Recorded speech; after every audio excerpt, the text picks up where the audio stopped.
for another edition of the Daily Racing Form Weekend Preview. Gino, Buccola alongside Alexa Zepp. We've got the whole team backstage this week. Shout out to Lucia, to Bobby, to Rich, to Mike, everybody. They were able to keep my hair in the box this week because my hair's got a little extra volume in it, Alexa, and I got a little bounce in my step because we had a winner last week, a big winning pick 5 ticket. We'll talk more about that in the third segment. Our show will be a little different this week because in the third segment, we'll recap last week. We'll also give everybody a little teaching lesson on some of the Timeform US past performances and how they can dive into those. But segment 1 and 2 will be just like normal. We'll get into a race preview, horse by horse, and then we'll dive into a pick 5. Both of those are at Churchill Downs this week because, Alexa, it's a special Saturday at Churchill Downs. It's called Claiming Crown. Why don't you tell us a little bit about what claiming races are? Yeah, so we're often talking about grade 1, grade 2s, these big stakes races. And while those are really fun, they're not the majority of racing. The majority of racing is at a lower level in the country. And a lot of these are claiming races. So essentially, a claiming race just means every horse that is entered in that race is for sale for a certain tag. So if it's a $25,000 claiming race, every horse can be purchased for $25,000. And if you want to claim it, you have to put in your claim before the race starts. And then when the race is over, ownership transfers. And if multiple people put in a claim, then they basically just draw straws for who gets that horse. So it's a really cool way how most actually ownership changes happen in racing. And the next kind of step up for these horses are called starter allowance races. And that gives horses who maybe are better than the claiming ranks, but not quite ready for the bigger stakes races, a shot. So that's what Churchill has this weekend, a bunch of starter allowance races with big purses to give the small guys a chance to make some big money. Yeah, there's a partnership between the National Horsemen's Benevolent and Protective Association and the Thoroughbred Association. They wanted to create like a Breeders' Cup for everybody that everybody can get involved in. And it's amazing because we have horses that are coming from literally everywhere, 27 different tracks, 76 different trainers, 10 different states, a couple different countries. You have horses coming from Ontario, England, and Ireland, and there are 14.8 horses in each race. This is one of the most difficult pick 5s we have ever looked at. Alexa, I said we're going to have to spend a few extra bucks on the pick 5 this week because it is so challenging. Let's meet the field right now for race 11 on Saturday. So this is a starter allowance race. Normally they'd be running in this race for a purse of like $30,000, $40,000, something in that mix. They're running for $175,000. So this is big money for a lot of these horses. We'll have to go through this field pretty quickly because it's such a big field. But Busy Channel comes off a 3rd place effort last time, Alexa. We'll probably try to save ground from the inside coming over from Indy. What do you think about the 1 in here? Yeah, obviously a tougher spot than he's used to. It's good at picking up paychecks, in the money 24 out of 45 starts. I think he'll be forwardly placed and press the pace, but I'm not sure. I think a minor placing makes sense, but maybe not a win. Another horse who's been in good form. You're going to see that with all of these horses. They're in great form coming from different tracks. Devil's Harvest was a winner last time out, won on the front end at Keeneland in a first level allowance race. So this is a horse who was, in claimers, but stepped up to just under stakes company and got a win at a really tough track like Keeneland. Yeah, this horse is interesting. They've switched him back and forth on surfaces, but he's pretty consistently run better on the turf. So I like him here. I think this horse could be a price play. He's a need the lead type, but if you look at the Timeform US pace projector there, an early pace projection, they do think he'll get the lead. Tidal Forces, the number 3, is the next one we'll talk about. This is a horse who hasn't been able to hit the winner circle in quite some time. Not a lot of early speed from this guy. What do you think about the number 3, Tidal Forces, in here? Yeah, Tidal Forces is a closer who, in my opinion, has been declining in form a little bit the past few months. I think he needs to run back to his best ever. And based on recent efforts, I don't really see that happening. Yeah, I agree. More of an under type in here. Let's get to the number 4, let's get to the number 4, Cadet Corpse. Cadet Corpse was a very impressive winner over at Hawthorne last time out. That's where he's been for his last couple of races. He'll now step up and face this tougher group. Do you think he fits with them? He's been the favorite in his last 5 starts and has won a few of them and now is 20-1. So that shows you how much tougher this competition is going to be for him. Probably not my top selection in here. We move to Huge Bigley, who comes off a couple underneath performances, was 3rd last time out at Keeneland, was 4th before that at Churchill, and he's actually been facing a little softer than most of the others in here. Any thoughts on Huge Bigley? not a fan of huge Bickley. It's not. I like the last half of this field a lot better than the first half, to be honest. I just don't think this horse is fast enough against the competition. You have to go back a year or two to find the more consistent figures that would be competitive here. One of those horses that you like is the number 6 Harrow. Why don't you talk about him a little bit? Yeah, Harrow's interesting. He was claimed in April from Timothy Ham and then moved to a more successful trainer, Safi Joseph. He's been out one time for Safi and ran lifetime best figure and won. So, he's a presser who I think he's alive in here. He's one going longer at Kentucky Downs, so the distance should be in the problem, and he likes to be in the money quite a bit. Now, Kentucky Ghost was just claimed by William Morey. So he claimed this horse for $10,000 and he's able to bring him right over into basically a stakes race and run for $175,000. What about Kentucky Ghost in here? I don't like Kentucky Ghost off of speed figures in class. However, you mentioned William Morey claimed him last out, and his win first off the claim is 37% with an over $4 ROI. So if you're seeking if you're feeling freaky and want to seek a crazy edge, I could see playing it off that stat.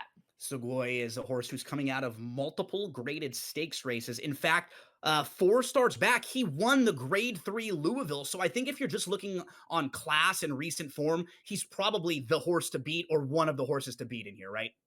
Yeah, I would agree with you on that, Gino. It's going to be the favorite and definitely valid. Highest, most consistent figures of anybody, and the class drop is just a big plus. I try to talk you into Echo Lane a little bit. That's the number 9 who we'll get to next. And the reason why, even though he's a 3-year-old facing older, he's been facing some pretty good horses as of late, like Deterministic, who's a multiple graded stakes winner, Grand Mo the First, who's multiple graded stakes play. So I think the recent form is kind of sneaky, and I like who he's been facing. Any thoughts on Echo Lane?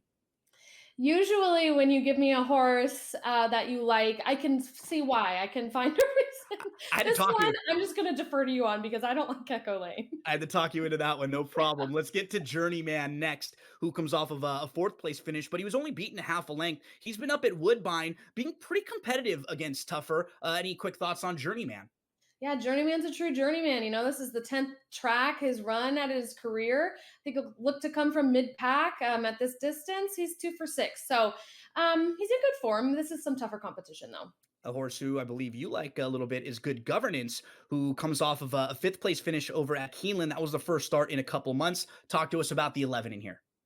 Yeah, Good Governance, 2 wins earlier this year, like you said, at Horseshoe Indy, but was outclassed against Tupfer at Kentucky Downs at Keeneland.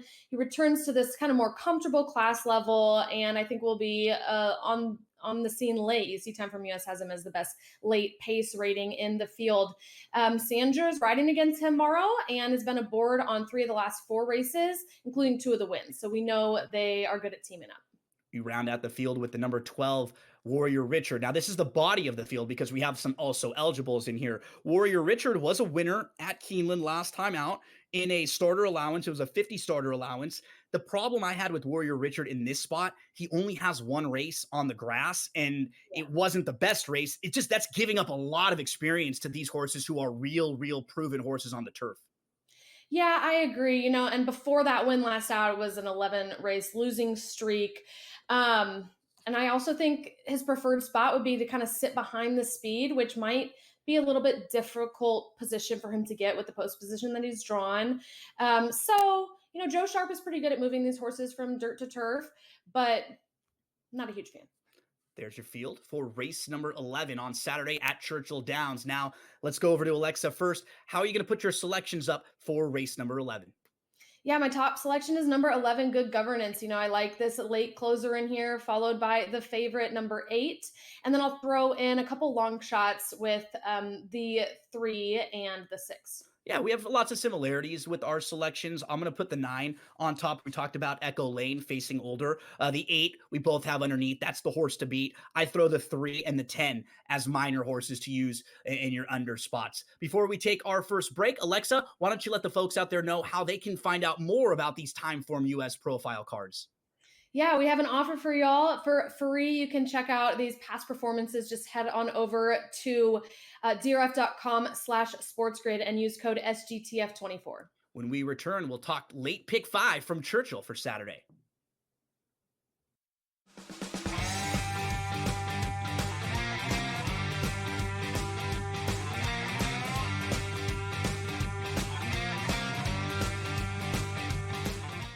Chris Cyborg, 39 years of age, Larissa Pacheco, only 30. Cyborg 2 inches taller, equal measurement on the arm reach for these women. Slightly longer legs for Chris Cyborg. Touch of the gloves, and we are underway in our co-main event. Cauliflower. I don't know, it might be beautiful. What a level. Big kick. How did she take Pacheco just ate it. Wow. Measured and controlled in her breathing. Oh, nasty left hand snuck over the top for Cyborg. Pacheco, she will literally and figuratively smell blood in the water. Oh, there's a guillotine. Another beautiful takedown, but she put herself right in harm's way. That is tight. Good short elbow there. Very nice. Oh. Good overhand right there from Cyborg. That was a solid right hand. Eating some punches. Watch the back of the head, Chris. Watch the back of the head. First deep breath I've seen Larissa take in this fight. Just about 10 seconds ago. Oh, nice takedown. Rolls through onto an ankle, maybe. 15 seconds, and we're going to see some wildness. Yeah, of course yes, we are.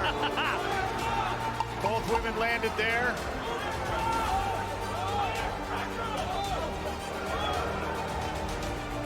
They'll swing away to the final bell here.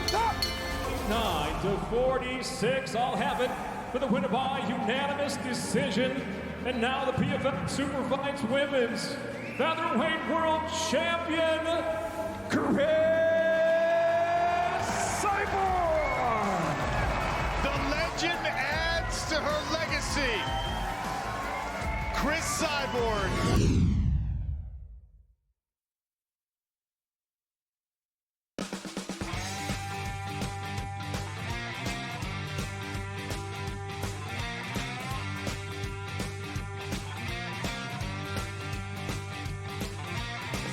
If we can hit back-to-back pick fives. Last week we scored for over $5,000, just $72 for your investment. This week we'll head back out to Churchill Downs. We'll play another late pick five that starts in race number 7, goes races 7 through 11. And I want to give a little shout out to one of our colleagues, Nicole Russo. She has a great article at drf.com right now that previews Claiming Crown Day on Saturday at Churchill and can give you more information on these races and just the whole Claiming Crown Day in general. Let's get into our pick five, Alexa, and let's start in race number 7. I'll kick things off with the number 1, Ambitiously Placed, who has won 4 in a row and actually 6 in a row on a fast dirt track. This is a horse who is just really sharp, can win on the lead, can sit off the pace a little bit, one that you want to throw in your pick fives. We'll also include the 5, Literary. This is another horse who is really, really sharp.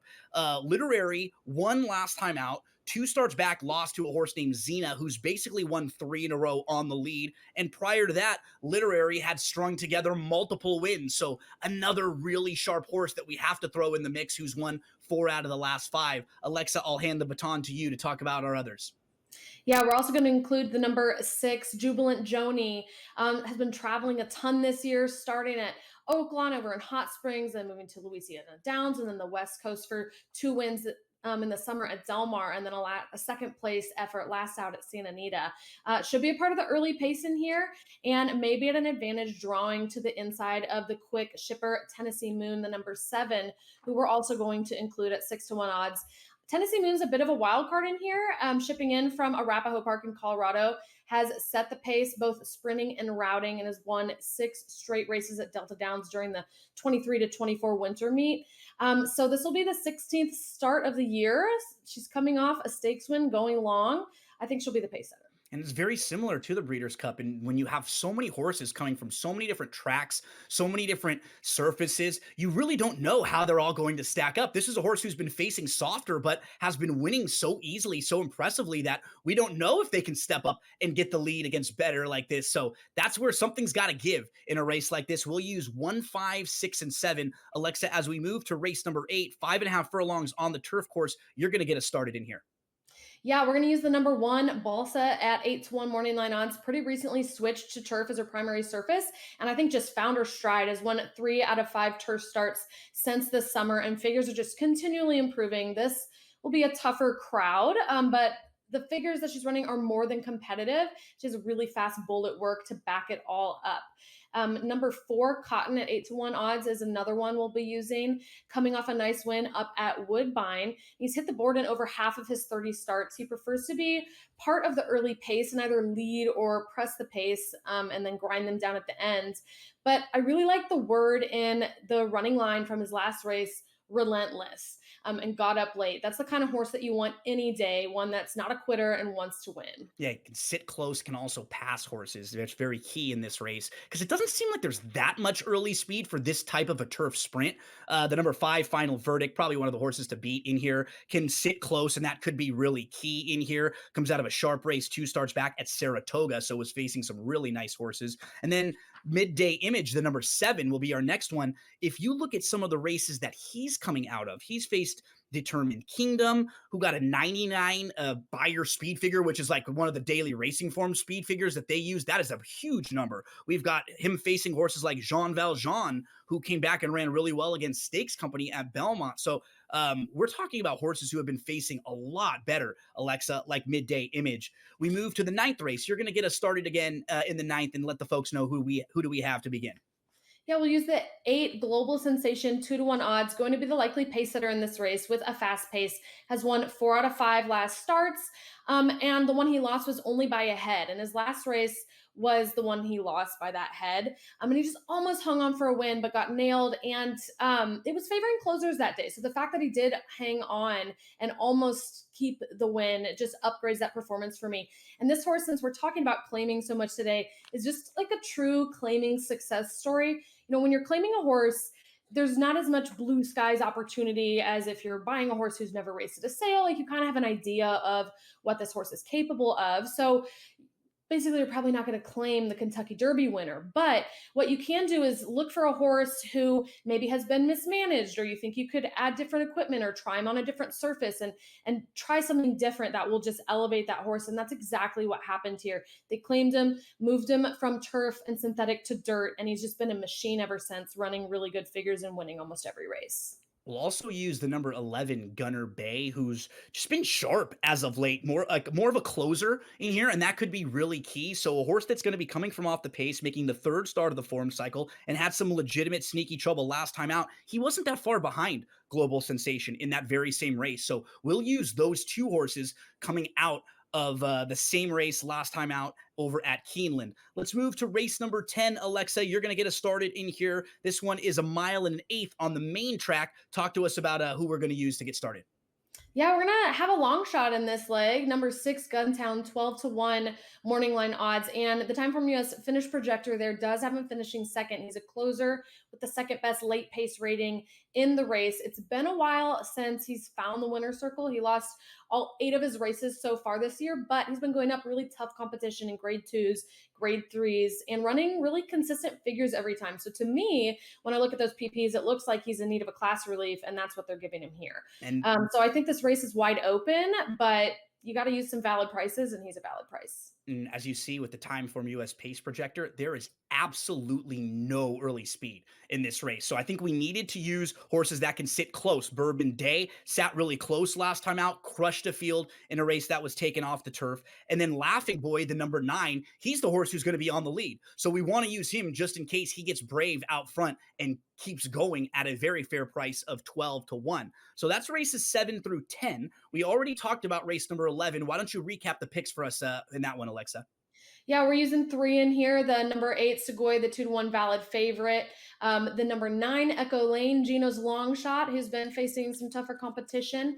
And the 11, Good Governance, class dropper, who's going to be late on the scene with a close. And we put it all together. It's a $144 ticket. It's a ticket where we didn't have any singles this week because it is really challenging. I saw some other handicappers. They said the same exact thing. You are going to have a tough time shortening up in these races because you really need to spread out. There's a look at that pick 5 ticket. Can we do it 2 weeks in a row? When we return from this break, we'll talk to you about how well we did last week. We'll see if we can score one more time. Don't go anywhere. Still one more segment on the Daily Racing Form Weekend Preview.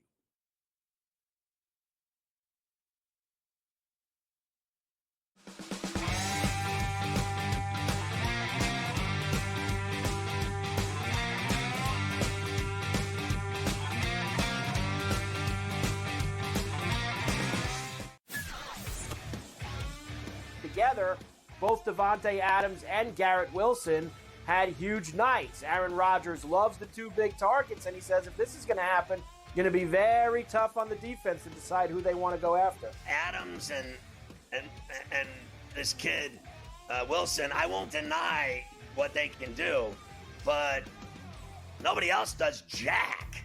Pharrell Coast to Coast, only on SportsGrid. We live in a society right now where everybody's a snowflake, everybody's a cupcake, and everybody thinks that nothing is fair. Everything is like, it's not fair. We should have a better chance. We need more. You know what? I'm old enough to remember when you needed to have a perfect goddamn record to win a college football championship. That's the way it was. 11-1, too bad. Sports Rage tonight, only on SportsGrid. Grandma Bear, who owns the football team, probably comes in, gives a little, oh, man, you're such a good little boy out there. Congratulations, the way you coach this football team. I'm never going to fire you. Totally, I missed you pinching your own cheek as I was looking down and did not know we were getting. Oh, Donnie, you got such a good show there with that guy named Ben. Like, that's what your grandma would do to you when you go see her on Thanksgiving or Christmas, The Early Line, only on SportsGrid.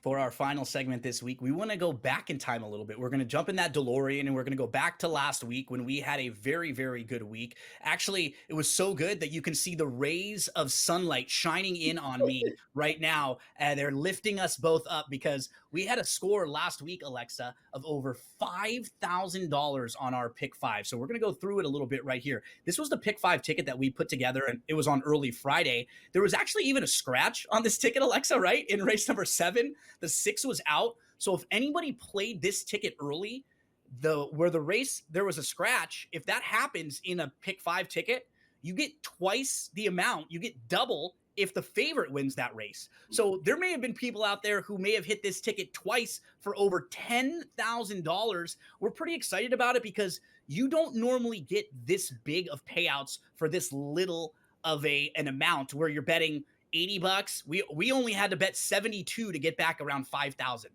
And if you were one of the people who played with us and hit $5,000, $10,000, please comment on social media, post us, tag us. We want to know. We want to celebrate with you. We want to hear about it. So but here's the winners we had. Yeah, hopefully we led a few of you in the right direction. So what was really impressive about this one, Alexa, was we beat some heavy favorites, but there weren't any massive prices. We can see who the winners were, and then we'll flip to actually see what the payout was and the prices per horse. So look, we had horses that were 7-2, just over 9-2, 5-1, 4-1, and just over 9-2.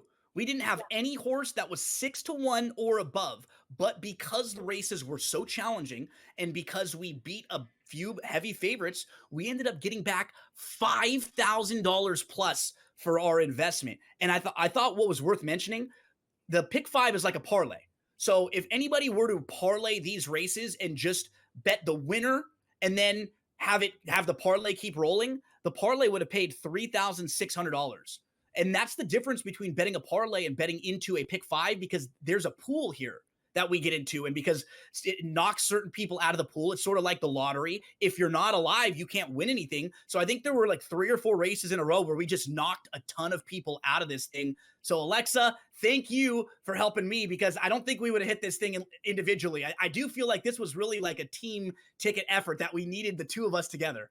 Yeah, it just worked. We mesh. We're good at handicapping, and we kind of pick up each other's blind spots here and there. So it was awesome. I hope everybody played with us, and I hope we do it again this week. And what's nice about that is moving forward now, we can have a lot of losing tickets, and we're still up off of that one. So we have a lot of chances now to continue to build our bankroll. Let's do a little teaching for these last couple of minutes, Alexa, because people see the Timeform US profile cards and we show the past performances a lot, but let's just get a little deeper into them and help some of the folks out there. Timeform US projects races based on pace. I'm going to steal your line from a second ago. Pace makes the race. So you can smack me after the show because I took some of your material there. But that's what Timeform US is focusing on, right? How the race is going to shape up, who's going to be where at what point of the race. And we see things like the pace ratings, or we see things like the speed ratings where you see 115, 96, 60, 24. We see the early pace projection where everybody could end up, and then the finishing projection where they think the race will finish. Now let's get into the 6 a little bit more, because this is a horse you like. Let's get inside the mind of Alexa a little bit. Talk to us about what you found and some of the ways you use Timeform US to get to Harrow. Yeah, so the PPs in general, can be a little bit overwhelming, I think, to look at if you're new to handicapping. There's just like a lot of information on the past performances. So I think it helps to just walk through some of these things. And you see each line is a past race that they have run. And one really special thing about Timeform US is we have in-race pace figures. So that is at different points of call throughout the race, kind of the velocity of how a horse is moving.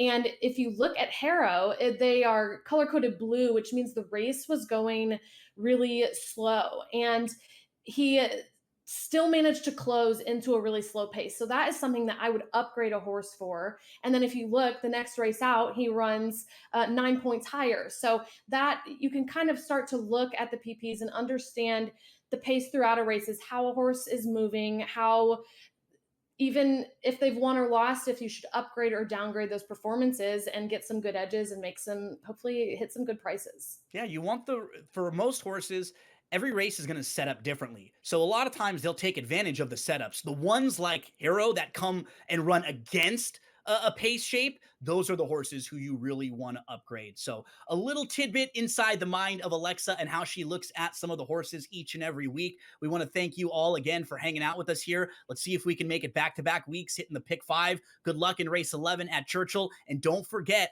about those exclusive Timeform US past performances and the pace projector. Use that special code right there on the screen.